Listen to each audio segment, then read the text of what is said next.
निजानंद को सुमिर के कर सतगुरु का ध्यान। निजानंद को सुमिर के कर सतगुरु का ध्यान। सुंदर साथ के चरण में दास करे प्रणाम। सुंदर साथ के चरण में दास करे प्रणाम। बार बार विनय करूं सुंदर साथ से ये। बार बार विनय करूं सुंदर साथ से ये। सेवक सेवा भाव में बड़े प्रेम स्नेहा। सेवक सेवा भाव में बड़े प्रेम स्नेहा। प्रेम सुले श्री केशव कन्हैया लाल की जय। सतगुरु श्री देवचंद महाराज की जय। क्या हमें परमात्मा को पाने के लिए मंदिर में जाकर मूर्ति क्या पूजा करनी चाहिए? क्या परमात्मा मूर्ति में निवास करते हैं? क्या वो लकड़ी में निवास करते हैं या हमारे द्वारा बनाई गई फोटो और आकृतिक में निवास करते हैं? इस बात को जानने के लिए इसलिए गरुड़ पुराण में लिखी हुई बात को श्लोक पर हम ध्यान दें कि गरुड़ पुराण में श्लोक क्या कहती है। गरुड़ पुराण में एक श्लोक आता है, न काष्ठते विद्यते देव न पसाड़े न मृत्यु च भाव ही विद्यते देव सस्माद भाव ही कारण। गरुड़ पुराण कहती है कि न काष्ठते विद्यते देव, परमात्मा न काष्ठ न लकड़ी में निवास करते हैं, न पसाड़ में या न पत्थर में निवास करते हैं, न मिट्टी से बना हुआ चाहे जड़ पदार्थ में परमात्मा निवास नहीं करते। तो निवास कहाँ करते हैं? तो भाव ही विद्यते देवसस्माद भाव ही कारणम। एक ही कारण है, भाव ही कारण है, क्योंकि भाव में ही परमात्मा निवास करते हैं। इस बात को कबीरदास जी ने अपने दोहे में कह दिए, पाहन पूजे हरि मिले तो मैं पूजू पहाड़। ये आप दोहे अनेकों बार सुने होंगे। पाहन पूजे हरि मिले तो मैं पूजू पहाड़, ताथे ए चाकी भले पीस खाए संसार। इससे अच्छा हम अपने घर की जो सामग्री है, जो हमको एक टाइम का आहार भोजन देती है, उस पत्थर को पूजने से अच्छा है कि मैं इसकी पूजा करूं। जो भरण पोषण करता है वही तो भगवान है। अगर उस पत्थर को पूजने से अगर परमात्मा मिल जाते हैं तो मैं पहाड़ को पूजूं। ये बात कबीरदास जी कहते हैं। इन्होंने वहां रोका है, फिर भी इनको बात को दोहे को हमने विद्यालयों में गुरुजनों के और विद्वानों के मुख से अनेकों बार सुने हैं, फिर भी हम लोग वही काम कर रहे हैं, कर्म कांड में फंसे हुए हैं। हमें यही नहीं मालूम कि किस युग में मूर्ति पूजा करनी चाहिए, किस युग में जप तप करनी चाहिए, किस युग में कौन सी विधि विधान और कौन सा प्रधानता है, कौन सी युग।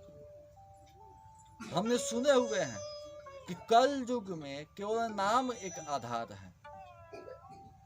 खाते पीते उठते बैठे हमेशा आप नाम का स्मरण करते रहे तो आपकी भवसागर से पार हो जाना है।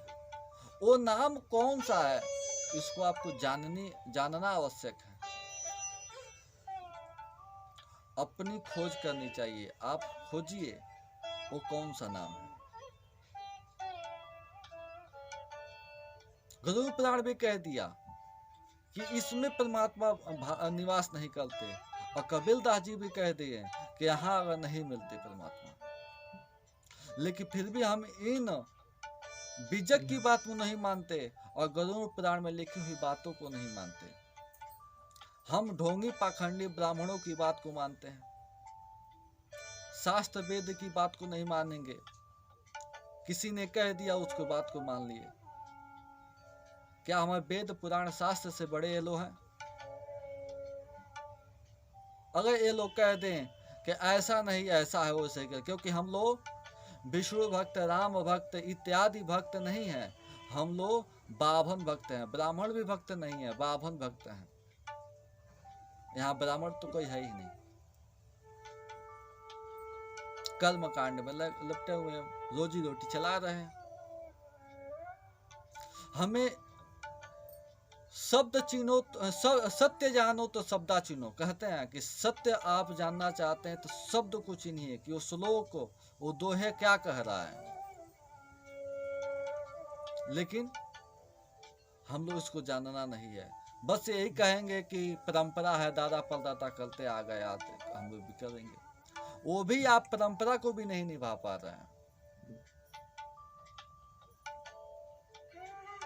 पूर्ण परमात्मा सर्वशक्तिमान, सर्वशोभ्यमान, सनातन, शुद्ध स्वरूप, सकल स्वगुण, चेतन और सचितानंदमय, आनंदमय स्वरूप वाले हैं।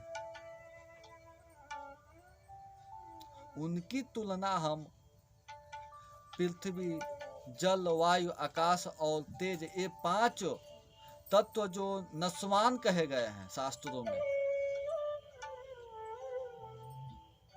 यहाँ तक जो आपके 5 तत्व 25 प्राकृतिक अथवा 14 लोक के अंतर्गत जितनी प्राकृतिक ब्रह्म है, ओमकार, निरंकार, मोह तत्व से उत्पन्न हुए हैं, सब लोग अच्छे ब्रह्म के अधीन है, जो प्राकृतिक महाप्रलय में लय हो जाते हैं।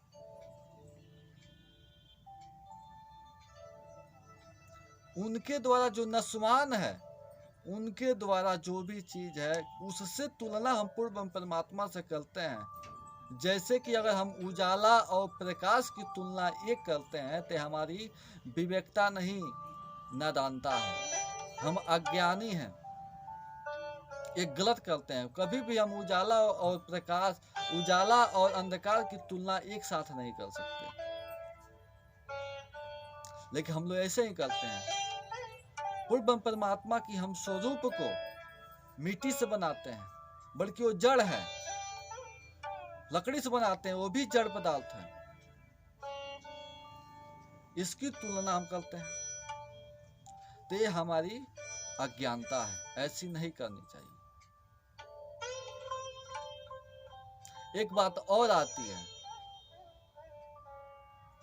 आता है, आप लोग कहेंगे कि तब अगर लकड़ी में परमात्मा वास नहीं करते, मूर्ति में नहीं करते, पत्थर में नहीं करते, तो एक श्लोक और आती है जिसमें आप लोग कहते हैं कि गलत है। कहते हैं कि हम में तुम में खड़क खम में घट घट व्यापे राम। इसका मतलब क्या है? तो जिस इस श्लोक का अर्थ ये होता है, हम में तुम में खड़क खम में, जो हर एक कण कण में, कण कण व्यापे राम, ठीक, कण कण व्यापे, जो कण कण में जो निवास करते हैं, वो ये कौन सी है? नरसिंह भगवान के अवतार की समय की ये बात है ना। तो उसमें नरसिंह भगवान विष्णु के स्वरूप थे, और विष्णु का अर्थ होता है विश्व धन अणु, जो कण कण में निवास करे उसे विष्णु कहते हैं। और ये प्राकृतिक के अधीन है, इसलिए हमने पहले ही बता दिया कि प्राकृतिक महाप्रलय के अंतर्गत ये लोग जितने इष्ट आते हैं, जो पैगंबर हैं, ये सब लोग नस्वान हैं। इनकी तुलना आप करते हैं, ये लोग निवास करते हैं जो कण कण में, विश्व धन अणु, जो विश्व मतलब जितना कण कण में निवास करते हैं, विष्णु का अंश है। पूर्ण परमात्मा इसमें कभी निवास ही नहीं कर सकते। ये बात तो वहीं का है, लेकिन रह गई बात, अगर एक दृष्टि से देखा जाए कि हम में तुम में खड़क खम में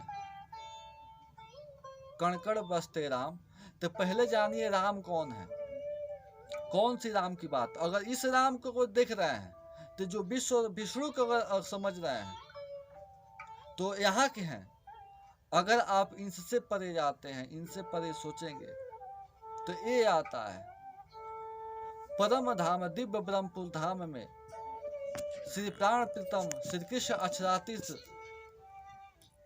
वहाँ जो नूरमय चेतन स्वरूप वहाँ निवास करते हैं परम धाम में। वहाँ उनका हर एक स्वरूप उन्हीं का है। कण कण हो, पत्थर हो, पुखराज पहाड़ हो, हौज कौशल ताल हो, नदी हो, चाहे जितना 25 पक्ष जितना, सब उन्हीं का स्वरूप है। पशु पक्षी हैं, सखियां हैं, सब उन्हीं के स्वरूप हैं। उन्हें कहा जाता है कि सब कण कण में वास करते हैं, वहाँ की चेतनता है। अगर आप यहाँ की बात करते हैं तो दूसरी बात है, लेकिन आपको पहचान होनी चाहिए कौन सी कृष्ण की बात करते हैं। यहाँ के 3 कृष्ण का वर्णन आता है, क्योंकि गीता में श्री कृष्ण जी ने 3 पुरुष बतलाए हैं। क्षर अक्षर से पहले अक्षरातीत सुआए हैं। हम लोग एक ही कृष्ण को जानते हैं। श्री निजानंद संप्रदाय में 3 कृष्ण का वर्णन आता है। तो हमें पहचान अच्छी होनी चाहिए। जब तक सवाल को नहीं समझेंगे अच्छी तरह से, तो उसका जवाब भी नहीं देंगे। तो हमें किसकी पूजा करनी चाहिए, कौन सी पूजा सर्वोच्च है, उचित है, इस पर सिद्धांतार कौन सा है, सिद्धांत सार में लिखा गया है। एक श्लोक आती है, उत्तमा मनसा पूजा, मानसी पूजा, उत्तमा मानसी पूजा, ग्रंथ पूजा च मध्यमा। मानसिक पूजा सर्वोच्च मानी गई है। मानसिक पूजा करने के लिए आपको न कपूर की आवश्यकता है, न अगरबत्ती की आवश्यकता है, न स्नान करने की आवश्यकता है, न पैसे की आवश्यकता है। देखिए सबसे बड़ी चीज है, इसमें पैसा भी नहीं लगता है। मानसिक पूजा में पैसे की आवश्यकता ही नहीं है।